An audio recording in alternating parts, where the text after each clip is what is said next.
Special. Alright mga kamandirigma, isa pong mapagpalang araw ang aming handog sa inyong lahat. Bale, 1 buwan na nga yung nakaraan nung umpisahan natin yung proseso sa paggawa ng dimbong.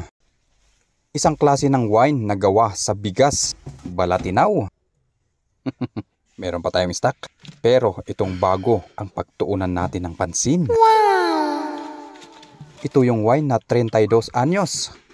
Siguradong masarap at mabango ito. Kaya ngayon, ilalabas na siya sa kanyang lungga. Titikman muna kung pwede na nga itong i-harvest. Salok tayo ng konti. Titikman at papakiramdaman. Abay, pwedeng-pwede daw. Kaya naman, i-prepare na yung mga containers na lalagyan. Siguraduhin lang na malinis at tuyong-tuyo itong mga container bago ililipat yung wine. So this time, buksan si Dimbong at umpisahan na yung paglilipat. Unang tikim.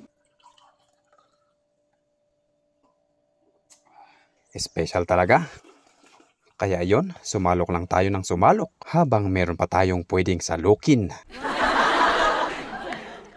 Umiibabaw na yung ginamit natin na bigas. Ibig sabihin nun, fermented na talaga ito.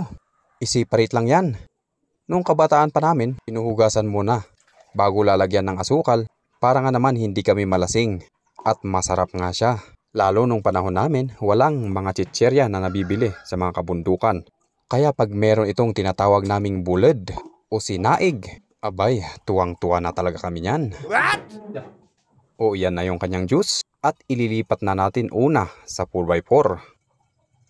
Sa mga interesado at gusto matikman yung ating produkto, subukan yung mag-message sa ating page. Baka sakto naman meron tayong stocks at pwede nating maipadala sa inyong lugar. O yan eh, gawa na po ang ating unang bote. At ayan na po lahat ang finished product ng 1 kilong red rice at saka kulang-kulang 1 kilong sugar na naihalo. Ito yung tubig niya, oh. 2 4x4, 2 2x2, at saka yung alad-ad, yung last part is itong andito sa lagayang ito. Kasi ito ay iinumin natin kaagad. Ito, stock lang natin. Kasi mas matagal, mas masarap. Yung burnay ihinugasan ulit natin. Saka ito patutuyuin. Pag free time ay lalagyan ulit natin ito. Pag separated naman na yung liquid at saka itong bigas ay ganito na yung itsura. Pwedeng-pwede na itong kainin. So hanggang sa muli mga kamandirigma.